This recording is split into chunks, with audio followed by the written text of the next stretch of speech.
Jumpa lagi dengan saya, Rusmiati, Magister Pendidikan Agama Buddha. Hari ini saya akan membuat video pembelajaran mata kuliah pokok-pokok dasar agama Buddha, materi dana dengan sub JPMK memproyeksikan ajaran tentang dana. Halo, sebelumnya teman-teman selamat bertemu dengan Isumi di pertemuan kelima. Tapi sebelumnya terima salam dalam nama Namo Buddhaya. Namo Buddhaya. Untuk hari ini kita bertemu di kelas PPKB 1 ya teman-teman ya. Seperti biasa sebelum kita mulai pembelajaran kita berdoa terlebih dahulu. Isumi minta kesediaan dari teman-teman, salah satu dari teman-teman yang bisa memimpin doa. Dipersilakan. Untuk mengawali pembelajaran hari ini, alangkah baiknya kita membacakan doa terlebih dahulu. Doa nama Karapata secara bersama-sama.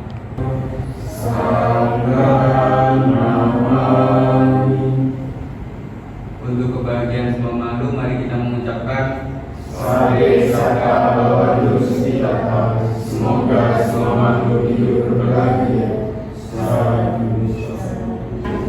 Jadi begini, tepuk jari satu tuh, tepuk jari dua wah, tepuk jari tiga gah, tepuk jari empat pat, tepuk satu tuh, tepuk jari dua wah, tepuk jari tiga gah, tepuk jari keempat, tepuk jari lima wah, bertepuk semua. Duduk yang rapi, bersihkan jari. Oke anak-anak, hari ini Isumi mau presensi dulu teman-teman. Di kelas PKB 1 Susilowati 5 Yulia Nanda Susilo. Nah hari ini kita ada materi yang akan dipaparkan oleh teman kita, yaitu Imelda. Kira-kira ada yang tahu belum apa materinya hari ini yang akan kita bahas? Oh, berarti teman-teman semuanya sudah baca kontrak kuliah. Wah, ditanya ternyata teman-teman, oh Miss, hari ini kita belajar dana. Betul, hari ini kita akan belajar dana ya. Nah, untuk selanjutnya, biar tidak membuang waktu, saya langsung berikan kepada Linda untuk melakukan presentasi dari hasil pembelajaran yang sudah dibuat. Dipersilakan Imelda. Sebelumnya terima kasih dalam nama Namo Buddhaya. Namo Buddhaya. Dan kesempatan kali ini saya dari Linda Sukomawati dari Prodi Pendidikan Keagamaan Buddha semester 1 ingin menyampaikan materi tentang dana. Yang pertama yaitu tujuan pembelajaran. Dari tujuan pembelajaran tentang dana ini diharapkan teman-teman bisa menjelaskan pengertian dana, dapat menyebutkan macam-macam dana, dapat mendeskripsikan manfaat dana, dan dapat memperhatikan dana pada kehidupan sehari-hari. Pada gambar ini ada contoh, yaitu kita mendonasikan barang yang sudah tidak pakai oleh kita, didonasikan kepada orang yang membutuhkan, misalnya korban banjir, korban tsunami, terus korban tanah longsor. Yang kedua ada menyisihkan uang ketika berdana di wihara. Yang ketiga yaitu dana kepada para sahabat. Ada dana juga menolong, juga termasuk dalam dana. Memaafkan orang juga termasuk dalam dana. Misal kita punya kesalahan kepada orang lain, terus kita memaafkan dengan tulus, itu juga termasuk dalam dana. Yang kedua itu macam-macam dana. Yang pertama ada amsa dana, yaitu dana materi. Contohnya seperti uang, makanan, air, obat, darah, kornea mata, bunga, lilin, dan dupa. Teman-teman baru tahu kan kalau makanan juga bisa didanakan. Yang kedua ada parisaya dana, dana dalam bentuk tenaga. Contohnya yaitu membantu orang yang menyeberang jalan, membantu teman yang jatuh, membantu ibu, membersihkan rumah, dan lain-lain. Yang ketiga ada abaya dana. Abaya dana dalam bentuk memaafkan, memberi rasa aman, rasa nyaman, dan menyelamatkan kehidupan makhluk yang terancam.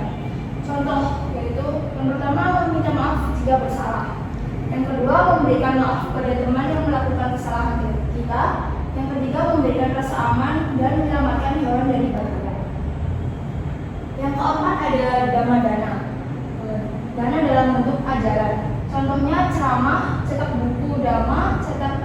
VCD atau DVD dama. Ada contoh yang pertama yaitu sama lagi membabarkan dharma kepada muridnya. Yang kedua sertai, maka kita dapat melepasnya dengan wajar. Ada dalam kehidupan yang akan datang, yang pertama dilahirkan sebagai anak dari keluarga yang kaya raya. Bila kita terlahir sebagai manusia di kehidupan yang akan datang. Yang kedua, jika kita berada pada biku sangha, maka kita akan mendapat berkah yaitu yang pertama ayu atau panjang umur, yang kedua kano kecantikan atau ketahanan, yang ketiga sukam kebahagiaan, dan yang keempat adalah barang kekuatan.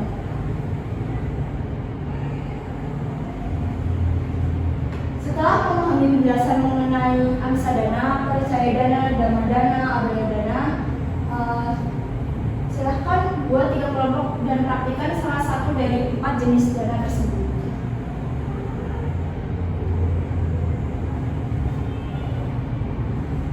Sekian presentasi dari saya. Semoga semangat menghibur kalian, mudah-mudahan namo buddhaya.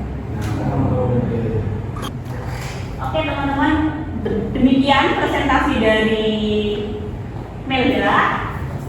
Untuk selanjutnya adalah seksi tanya jawab. Jadi silakan ya, nanti teman-teman boleh bertanya berkenaan dengan dana yang tadi dipresentasikan oleh Melda. Apakah masih ada yang belum jelas atau sudah cukup jelas, atau masih ada yang mengganjal di hati, jadi perlu ditanyakan ya. Oke, penjelasannya. Kita nantikan penjelasan tentang 4 macam dana. Terus pertanyaan saya, dana apa yang manfaatnya paling besar di antara 4 dana itu? Izin menjawab ya Susi. Dari keempat praktik dana tersebut yang paling besar manfaatnya yaitu dhamma dana. Karena kita menyebarkan ajaran kebenaran dari Sang Buddha kepada orang lain. Oke, jawaban Melda adalah dhamma dana. Mungkin dari teman-teman ada saran apakah dhamma dana atau amisa dana atau paricaya dana atau abaya dana teman-teman. Kira-kira dari 4 jenis dana yang ada di dalam agama Buddha, dana apa sih yang menghasilkan karma baik paling besar? Apakah teman-teman setuju jika Melda menjawab bahwa itu adalah jenis dana dhamma dana? Setuju. Apa alasannya setuju? Kenapa sampaikan? Apa alasannya setuju? Kenapa kok dana dhamma bukan amisa dana atau abaya dana atau paricaya dana? Apa alasannya teman-teman? Boleh. Mungkin dari Nanda dulu. Apa enggak kira-kira? Enggak. Menurut saya, karena kalau dhamma dana itu kan menyebarkan ajaran Buddha. Jadi menurut saya itu adalah pahalanya paling gede gitu. Baik. Ada yang lain yang mau menyampaikan pemahaman teman-teman tentang dana? Boleh mungkin kita. Kalau boleh sama Oke. Mengenai dhamma dana ini, saya bantu Melda ya, melengkapi jawaban Melda. Kalau ditanya benar enggak Miss, dana yang manfaatnya paling tinggi adalah dhamma dana? Benar. Kenapa alasannya? Alasannya dhamma dana adalah dana dalam bentuk kita menyebarkan ajaran kebenaran yang kita sebut sebagai dhamma. Nah, tidak terbatas kita mengajarkan dhamma saja teman-teman, tapi kita memberikan nasihat-nasihat yang baik, yang positif terhadap orang lain. Kita mengarahkan orang lain dari yang gak baik menjadi baik, itu juga dalam bentuk dhamma dana. Nah, dhamma dana ini disampaikan oleh Sang Buddha adalah dhamma tertinggi yang jika dipraktekkan oleh umat Buddha secara nyata, terus secara serius, maka orang itu juga bisa dapat mencapai tingkat pembebasan. Pembebasan dari apa? Dari loba, dari dosa, dari moha. Seperti yang kita ketahui, 3 hal tersebut adalah sebagai bentuk dari 3 akar kejahatan, di mana seseorang bisa terlahir kembali di kehidupan yang selanjutnya ya. Berbeda kalau misalnya orang sudah memahami 3 akar kejahatan itu, maka dapat terlahir di alam nibbana. Nah, dhamma dana ini bisa dipraktekkan di mana? Kira-kira bisa dipraktekkan di mana teman-teman? Dhamma dana ini? Di mana saja, betul. Kita menyampaikan yang namanya saran, kita menyampaikan yang namanya usulan-usulan, terus kemudian kita menyampaikan yang namanya apa? Nasihat itu bisa di mana saja, kapan saja, kepada siapa saja. baik orang dewasa maupun orang kecil, baik orang tua maupun orang yang sebaya dengan kita. Dan pada saat kita menyampaikan hal-hal baik, disitulah karma baik kita terbentuk. Dan tidak hanya itu, kalau kita misalnya konsepnya akan membubarkan ajaran Buddha di suatu kelas atau di dalam kelas atau di wihara dengan banyak audiens, kita sudah berusaha dan melakukan praktek bagaimana kita mencoba untuk memberikan pemahaman mengenai ajaran kebenaran. Misalnya, kayak Melda hari ini adalah salah satu bentuk jenis praktek Dhammadana, karena dia memberikan ajaran Sang Buddha tentang tema dana yang tadinya teman-teman nggak tahu tentang dana itu apa, jenisnya berapa, manfaatnya apa, sekarang jadi tahu. Dan ini adalah salah satu jenis praktek dari Dhammadana. Dan dari 4 jenis ini sebenarnya bisa dipraktekkan ke siapa saja walaupun berbeda kepercayaan. Dan ini membuktikan bahwa ajaran Sang Buddha itu adalah ajaran yang selaras dengan moderasi beragama yang sedang digaungkan oleh Kementerian Agama Republik Indonesia. Contohnya, salah satu yang bisa kita lihat, Buddha Seci memiliki program untuk membantu korban bencana alam. Contohnya waktu tsunami di Aceh itu Buddha Seci membangun rumah cinta kasih untuk masyarakat di sana tanpa melihat agama, ras, ataupun budaya dari mereka. Oke teman-teman, tadi apa yang disampaikan oleh Melda mengenai dana, saya sangat tertarik dengan slide kedua terakhir yang dibuat oleh Melda. Di sini Melda meminta kita untuk, coba kita lihat, untuk membuat kelompok teman-teman, ya. Kita diminta sama Melda untuk membuat 3 kelompok. Berarti kalau kita ada 6 mahasiswa, satu kelompok ada berapa orang teman-teman? Ada 2 kelompok. Nanti dari masing-masing kelompok akan mempraktekkan jenis-jenis dana. Kalau di sini ada 4 jenis dana, silakan masing-masing kelompok pilih salah satu dana yang paling mudah dipraktekkan dan yang akan dipraktekkan. Teknisnya, sekarang kita membuat kelompok dulu. Siapa yang mau menentukan kelompok? Saya ingin teman-teman yang menentukan kelompok. Silakan, Nanda. Jadi ketua kelas. Tentuin kelompoknya satu kelompok 1 orang, 2 orang. Cowok cewek aja, Miss. Oh, cowok cewek. Oke. Nanda, bikin kelompok. Oke, saya sama Ibu nggak apa-apa, Miss. Nanda sama Nanda, sini boleh maju ke depan. Ya, pakai kursinya nggak apa-apa, agak maju. Nah, ya. Terus kemudian Saya sama Cing. sama Susi, boleh Susi sampingnya Lilia. Terus kita tetap di situ sama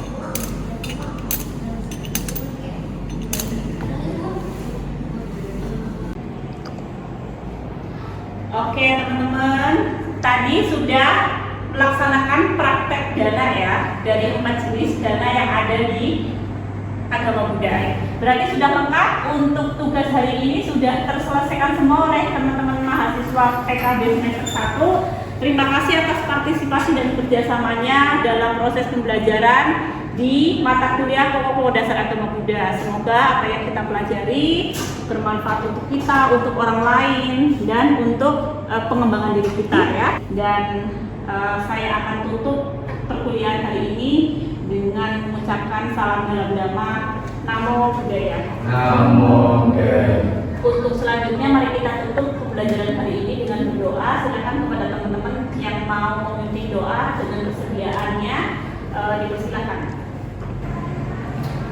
Baiklah teman-teman, kita bersikap Anjali.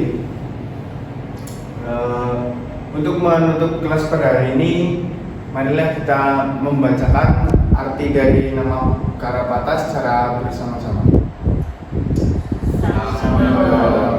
Yang Maha Suci, yang telah mencapai penerangan sempurna, sampai serta Bhawatu Sugitata, semoga semua makhluk hidup berbahagia. Salam. Sekian video pembelajaran dari saya, sampai ketemu di video selanjutnya. Bye-bye.